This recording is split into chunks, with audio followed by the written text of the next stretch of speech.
Yo, what is good, everybody? It's your boy, the Strongest Wizard, and tonight is indeed fight night. We have ourselves yet another GD01 match. Now, I do have to apologize for starting this video a little late to the game, but we are here. We have Real Joshua on the left-hand side, rocking out that red and blue ping, as well as Luke from the Joy Boys on the right-hand side with that red-green Zeon rush deck. So it is pretty well known that that red-blue ping does really good in this matchup, just because we're able to control the lower bodies.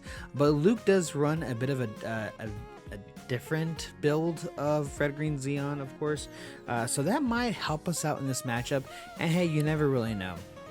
Next thing I do want to mention, Luke does what it seems like only have four shields, but the way Luke is actually spreading his shields is a little different. It's right underneath the base there, so with the cutoff of the camera, it doesn't really look like there's 6, but I guarantee you there are 6 shields underneath that base, right? But we're going to do 2 damage to our EX base and just pass the turn. Unfortunately, no turn 2 play here from Joshua, but we have Luke playing out the sniper, and Joshua reminding Luke, hey, you have to actually show the units. And unfortunately, it's not a unit, it's a Char, which is a Zeon type, but unfortunately it's not a unit. So the sniper is going to go ahead and snipe that down back to the bottom of the deck. Really unfortunate, and I'm very happy that we were able to kind of clear that up, and obviously shout out to the boys for catching that. But with 1 resource up, not too sure exactly what Luke can do. Worst case scenario or best case scenario, we're swinging to shields, we clear the base, and we just kind of call it a day, and that is exactly what it looks like. We're going to draw for turn. Joshua now sitting at 4 resources, and yeah, we're going to see exactly what Joshua can do. We're going to swing over the Zaku too, so we currently have 1 damage on that unit, which that is a a shadow of my hand, giving Joshua a friendly reminder to just please place that damage on there. But we are going to double drop units here. We're going to drop the gem as well as the Kshatriya to spread out the board, and that sniper is really cool, but unfortunately in this current position it's really useless, unfortunately. So we're going to go ahead and see his very own Kshatriya. And do we have the link? Yes, we do. We're going to be able to ping 1 damage to the Zeon, to the gym, and then we're going to be able to burst option out of shields and Amro Ray. Really unfortunate here for Luke. That card is just so good in any matchup, but especially in this one. So we are sitting at 4 active resources as well as 1 EX resource, which will bring us up to a total of a level 5 with, of course, the 5 resources. So we're going to see exactly what Joshua can do. It looks like, based from looking from his hand, he's got a lot of, it looks like, pilots. It's a nice little mix, honestly. He's got it looks like a base as well as a show of resolve, which probably wouldn't be the best at this current moment, but it looks like we're going to do something possibly daring. And yeah, it looks like we're going to go ahead and do so. We're going to go ahead and tap 1 for that Amro Ray. We're going to rest the sniper, and now this gem can swing into the sniper, and which looks like we're trading Kshatriyas, and then yeah, we're going to go ahead and swing into that unit there to get rid of it. Now what's quite nice for that gem is he comes out scotch-free, because obviously that unit has 0 AP. And yeah, we're gonna go ahead and just pass with the RX hitting the board. And now with Luke at 5 resources, it definitely seems like Luke's in a pretty bad position. The RX just staying on the board and saying, hey, whatever you put down, if I have an Amro Ray, I'm going to be able to rest anything. And spoiler alert, Joshua has one in his hand. So setting up that Char's Gelgoog is decent. I mean, it's a big body. It's pretty good. It's a 4/3 unit. But unfortunately, with no Char himself, with no pilot, this is looking a little rough, because you and I both know that Joshua has the Amro in hand, and if he chooses to link it with the RX, being able to rest it, swing into it, will just kind of really set Luke really far behind, and which we're going to start and do so. So we're going to arrest the Gelgoog, and we are currently sitting at a pretty hefty AP. So we're going to be able to swing into that unit. We have 1 HP left, swinging 2 into shields, which will get rid of it thanks to the earlier swing of Jim there. And what's obviously very nice for Joshua is that we have the repair too, and we don't even have any resources up for a possible close combat to finish off the RX, but we're gonna start things off here with that base. Base is quite good. We still have 4 active resources. We're gonna tap 2 for a 3/3 unit there, and we're gonna pass with 2 resources up. Now I don't think Joshua really has anything to play off the 2. I just don't think he just has anything in his hand that he could actually use. But I don't expect an action card coming from his hand is what I mean to say. And thanks to that RX with the repair 2, we were able to obviously repair 2. And now sitting at 3 HP on that RX. And if Luke doesn't capitalize on the situation and try to get rid of it, he's going to repair another 2 for the following turn. So this is looking a little grim for Luke. We need to go very wide, but this mid-range deck is showing something else. The close combat isn't to get rid of the gem. We're going to play the Kshatriya. And do we have the link? Well, we might, but we just don't have enough resources to do so. So that is a little rough, and based on the hand, it looks like we don't have the Marito Cruise. So it looks like we're gonna go ahead and swing 3 into shield, and that does connect into a Zanzibar, which is a 5 HP base. The deploy does not activate since it has to be on your turn, which I'm assuming Luke would love to to play out a free body at this current position, at this current moment.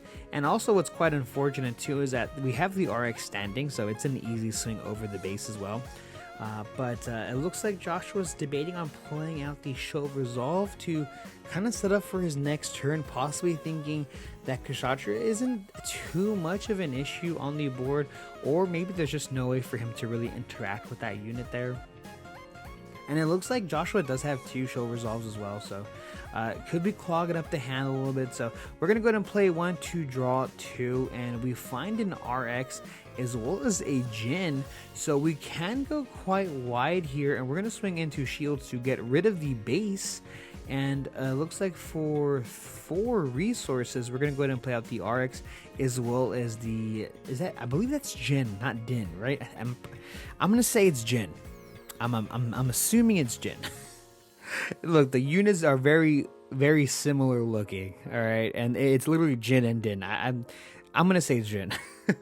Well, nonetheless, it's a 2/2 unit, and we're back on Luke's turn, and we're sitting pretty at quite a few cards in hand, on top of the fact that we have a good amount of resources. But unfortunately, with this build, it definitely is a bit more mid-rangey, and that just costs a lot of resources to play.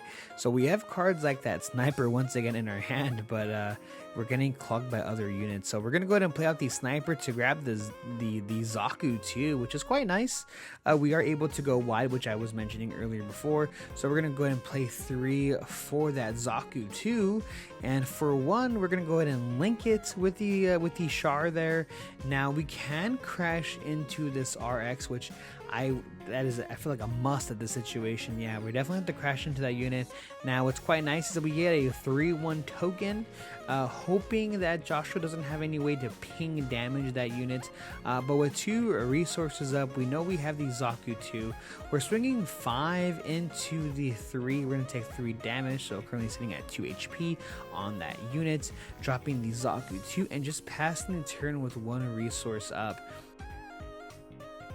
Now, this Sniper still unfortunately hasn't gotten any value. Really unfortunate. It could be mainly used for bases that have 6 HP to kind of run that over, as well as just having the extra cycle normally. But we have the Kshatriya, and oh my goodness, we have the link with the Marito Cruise, which we know about. So we're gonna ping 1 damage there and then 1 damage to the Sniper. Now that is so unfortunate. Very, very rough there. So we're going to swing 2 into shields. Do we have a trigger or a burst option? We do, and that's actually going to be essentially close combat. We do two damage to a unit. We can get rid of the Jin, or we can do 2 damage to a unit that can repair, or a unit that has 6 HP. So definitely valid choice there to get rid of the 2-2 body. And very unfortunate though, Joshua having really great sequencing. If he would have swung with anything else, that would have been one less attack going into Luke's way. And this is a little interesting. We are technically able to possibly clear Luke's board with our current setup. We're gonna tap 1 there for the Marita Cruise.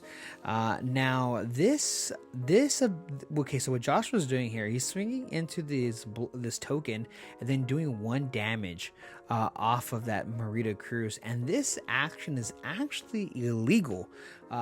Joshua should not be able to do this because Marita Cruise says during link, not pair, and RX does not link with the RX. So yeah, so technically speaking, we should technically have the Zaku 2 alive. Yeah, so so we do find the link there. We're able to play out the Gelgu to pitch our hand essentially to actually play out the linked Gelgu to bring out the Char out of our trash there. So we have 2 pretty insane bodies on the board now that are both linked, but unfortunately we're still at a position that if we swing into these units, we just trade. And if the Shinanju actually swings into shields and then does 2 damage to something else, it doesn't get rid of it. So at this current situation, with Luke having no cards in their hand, we're sitting at a very difficult position where essentially we just have to trade both of our units and just go on top deck mode, because we're already in top deck mode, and if he leaves one of these units up, then he's just going to be able to possibly lose on the crackback, depending on if Josh has a linked unit or not, is essentially what's going to happen, right? So really unfortunate here for Luke. I mean, we could also just swing into the shields, get rid of it, do 2 damage onto possibly the Kshatriya, and then crash with the Gelgu into the RX. And that wouldn't be too bad. What would be kind of nice about that is that Marita Cruz can't actually ping damage the Shinanju, so that's quite nice. But eventually Luke has to swing into it, right? So it's just literally a matter of time. So Luke kind of thinking about his current situation on what he wants to do. So it looks like we are gonna go ahead and possibly crash.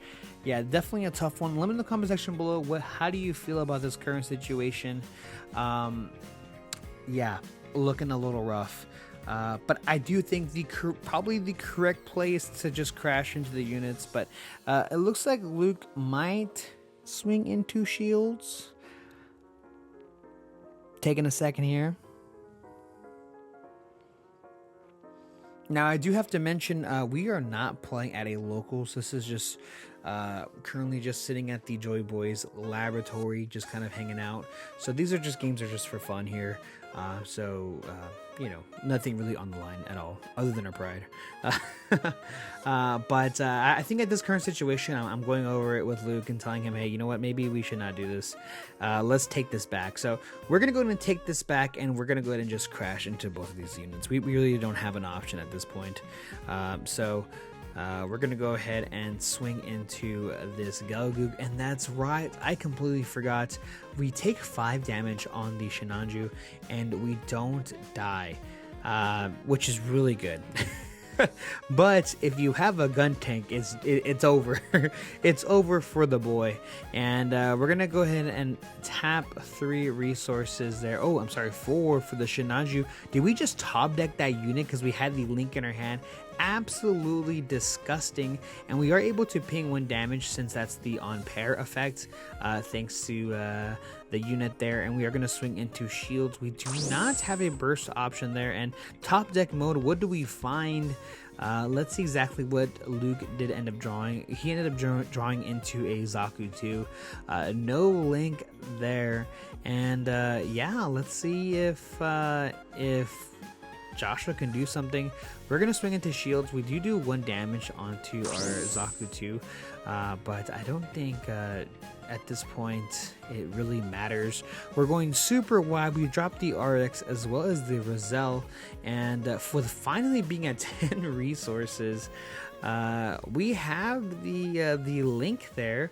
We're gonna go ahead and swing into shields, because at this point, why not? We've already lost the game.